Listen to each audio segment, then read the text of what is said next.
आज हम पढ़ेंगे ब्रह्म पुराण का अगला अध्याय, जिसका नाम है गौतम के द्वारा भगवान शंकर की स्तुति से गंगा का अर्पण तथा गौतमी गंगा का महात्म्य।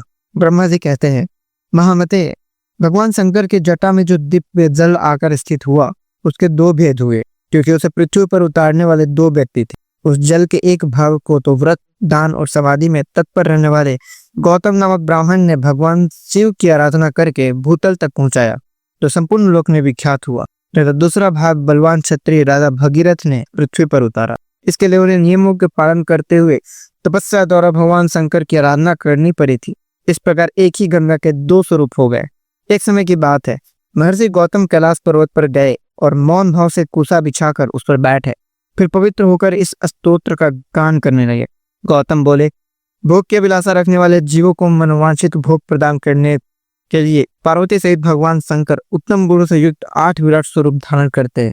इस प्रकार विद्वान पुरुष प्रतिदिन भगवान महादेव जी की स्तुति किया करते हैं। महेश्वर का जो पृथ्वी में शरीर है, वह अपने विषयों द्वारा सुख पहुंचाने, समस्त चराचर जगत का भरण पोषण करने, उनकी संपत्ति बढ़ाने तथा सबका अभ्युदय करने के लिए है।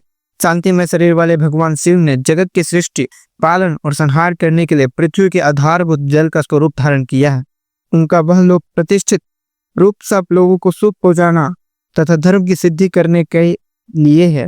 महेश्वर अपने समय की व्यवस्था करने, अमृत का स्रोत बहाने, जीवों की सृष्टि, पालन और संहार करने तथा प्रजा को मुख, सुख एवं उन्नति का अवसर देने के लिए सूर्य, चंद्रमा तथा अग्नि का शरीर धारण किया है।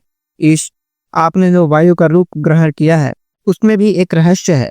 सब लोग प्रतिदिन बढ़े चले, फिर शक्ति का उपार्जन करे, अक्षरों का उच्चारण कर सके, जीवन कायम रहे और अनेक प्रकार के आमोद प्रमोद की सृष्टि हो, इसलिए आपका वह रूप है। भगवान, इसमें तनिक भी संदेह नहीं है कि आप अपने आप को आप ही ठीक ठीक जानते हैं। वेद के बिना न कोई क्रिया हो सकती है, न धर्म हो सकता है, न अपने या पराये का बोध होगा, न दिशा, अंतरिक्ष, दुलोक, पृथ्वी तथा भोग तथा मोक्ष का ही अंतर जान पड़े। अतः महेश्वर, आपने यह आकाश रूप ग्रहण किया है। धर्म की व्यवस्था करने का निश्चय करके आपने ऋग्वेद, सामवेद, यजुर्वेद, उनकी शाखाओं और शास्त्रों को विभाग किया है तथा लोक में भी इसी उद्देश्य से गाथाओं, स्मृतियों तथा पुराणों का प्रसार किया है। ये सब शब्द स्वरूप ही संभोग, यजमान, यज्ञ, यज्ञों के साधक, ऋतु, यज्ञ का स्थान, फल, देश और काल, ये सब आप ही है। आप ही परमार्थ तत्व है। विद्वान पुरुष आपके शरीर को यज्ञांग में बतलाते हैं। केवल वाग्य विलास करने से क्या लाभ? कर्ता, दाता, प्रतिनिधि, दान, सवर्ग, साक्षी, परम पुरुष, सबका अंतरात्मा तथा परमार्थ स्वरूप सब कुछ आप ही है। भगवान, वेद, शास्त्र और गुरु भी आपके तत्व का भली भांति उपदेश नहीं कर सके। निश्चय ही आपका बुद्धि आदि की भी पहुंच नहीं है। आप अजन्मा, अप्रमेय और शिव शब्द से वाच्य है। आप ही सत्य है। आपको नमस्कार है। किसी समय भगवान शिव ने अपनी प्रकृति को इस भाव से देखा कि यह मेरी संपत्ति है। उसी समय वे एक से अनेक हो गए, वे स्वरूप में प्रकट हो गए। वास्तव में उनका प्रभाव अर्थवक्य और अचिंत्य है। भगवान शिव की प्रिया शिवा देवी भी नित्य है। भगवान शंकर में उनका भाव पूर्ण रूप से बढ़ा हुआ है। वे इस संसार की उत्पत्ति में स्वयं कारण है तथा सर्व कारण महेश्वर के आश्रित है। शिवा समस्त शुभ लक्षणों से संपन्न तथा विश्व विधाता शिव की विलक्षण शक्ति है। संसार की उत्पत्ति, स्थिति, अन्न की वृद्धि तथा लय, ये सनातन भाव जहाँ होते रहते हैं, वह एकमात्र पार्वती देवी का ही स्वरूप है। वे भगवान शंकर की प्राण वल्लभा है।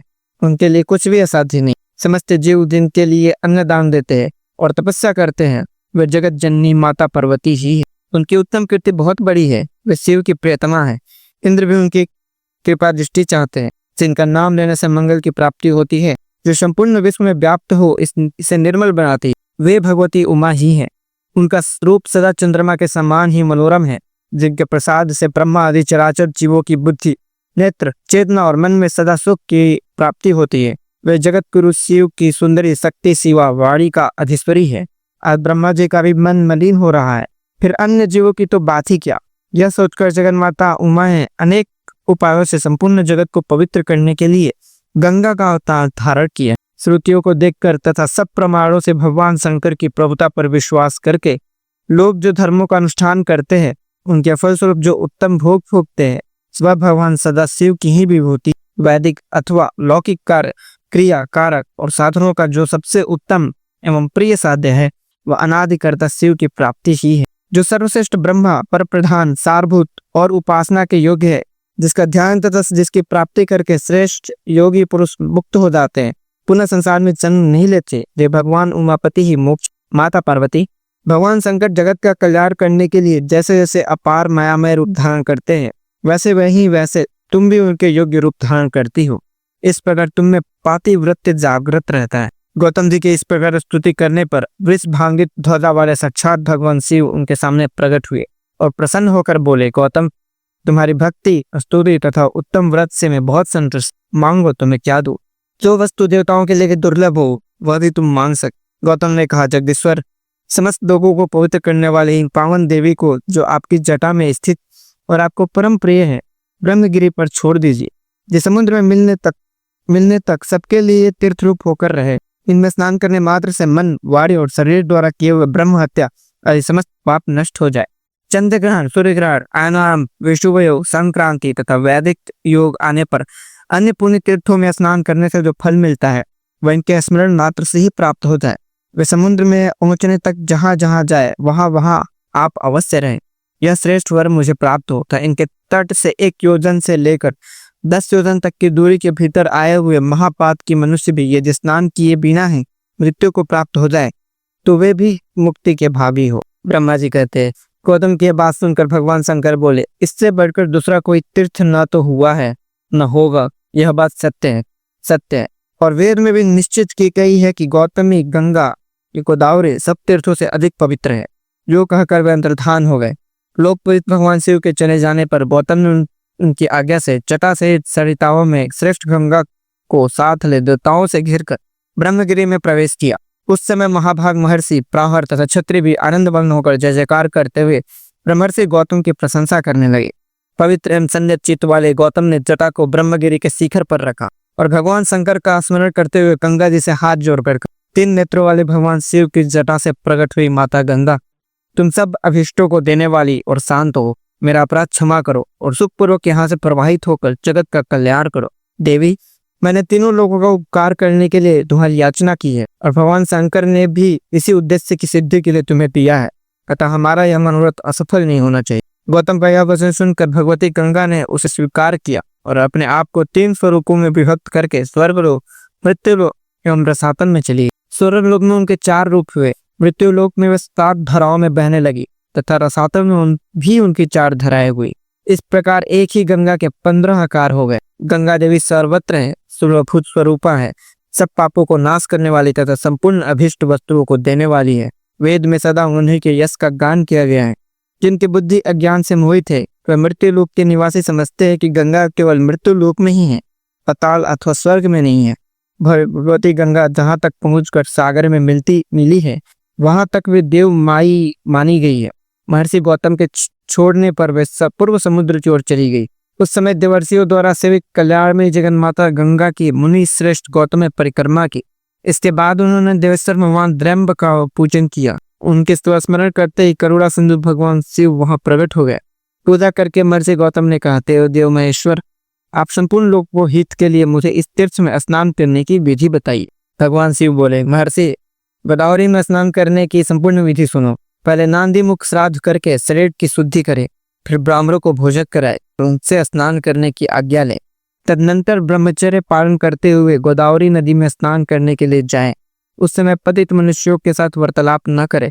जिसके हाथ पैर और मन भली भांति संयम में रहते हैं वही तीर्थ का पूरा फल पाता है। भाव दोष का परित्याग करके अपने धर्म में स्थिर रहे और थके मांदे पीड़ित मनुष्यों की सेवा करते हुए उन्हें यथा योग्य अन्न दे। जिनके पास कुछ नहीं है ऐसे साधुओं को वस्त्र और कंबल दे। भगवान विष्णु की तथा गंगा जी के प्रकट होने की दिव्य कथा सुने। इस विधि से यात्रा करने वाला मनुष्य तीर्थ के उत्तम फल का भागी होता है। गौतम, गोदावरी नदी में 2-2 हाथ भूमि पर तीर्थ होंगे। उनमें मैं स्वयं सर्वत्र रहकर सबकी समस्त कामनाओं को पूर्ण करता रहूंगा। सरिताओं में श्रेष्ठ नर्मदा अमरकंटक पर्वत पर अधिक उत्तम मानी गई है। यमुना का विशेष महत्व उस स्थान पर है जहाँ वे गंगा से मिली है। सरस्वती नदी प्रभास तीर्थ में श्रेष्ठ बताई गई है। कृष्णा, भ्रमरथी और तुंगभद्रा इन 3 नदियों का जहाँ समागम हुआ है वह तीर्थ मनुष्यों को मुक्ति देने वाला है। इसी प्रकार पयोश्री नदी भी जहाँ ताप्ती में मिली है वह तीर्थ मोक्षदायक है। परंतु ये गौतमी गंगा मेरी आज्ञा से सर्वत्र सर्वदा और सब मनुष्यों को स्नान करने पर मोक्ष प्रदान करेंगी। कोई कोई तीर्थ किसी विशेष समय में देवताओं का शुभागमन होने पर अधिक पुण्यमय माना जाता है, किंतु गोदावरी नदी सदा ही सबके लिए तीर्थ है। मुनिश्रेष्ठ, 200 योजन के भीतर गोदावरी नदी में 3.5 करोड़ तीर्थ होंगे। ये गंगा निम्नलिखित नामों से प्रसिद्ध होंगे: माहेश्वरी, गंगा, गौतमी, वैष्णवी, गोदावरी, नंदा, सुनंदा, कामदायिनी, ब्रह्मोतीर्थ, समानिता तथा सर्व पाप प्रणाशिनी। गोदावरी मुझे सदा ही प्रिय है। यह स्मरण मात्र से पाप राशि का विनाश करने वाली है। 5 भूतों में जल श्रेष्ठ है। जल में भी जो तीर्थ का जल है वह सर्वश्रेष्ठ माना गया है। तीर्थ जल में भी भगीरथी गंगा श्रेष्ठ है और उससे भी गौतमी गंगा उत्कृष्ट मानी गई है, क्योंकि वे भगवान शंकर की जटा के साथ लाई गई थी। अतः इनसे बढ़कर कल्याणकारी तीर्थ दूसरा कोई नहीं है। मुने, स्वर्ग, पृथ्वी और पाताल में भी गंगा सब मनोरथ को पूर्ण करने वाली है। ब्रह्मा जी कहते हैं, नारद, इस प्रकार साक्षात भगवान शंकर ने संतुष्ट होकर महात्मा गौतम को गोदावरी का जो महात्मा बतलाया था वही मैंने तुमको सुनाया है। बोले भगवान शंकर की जय।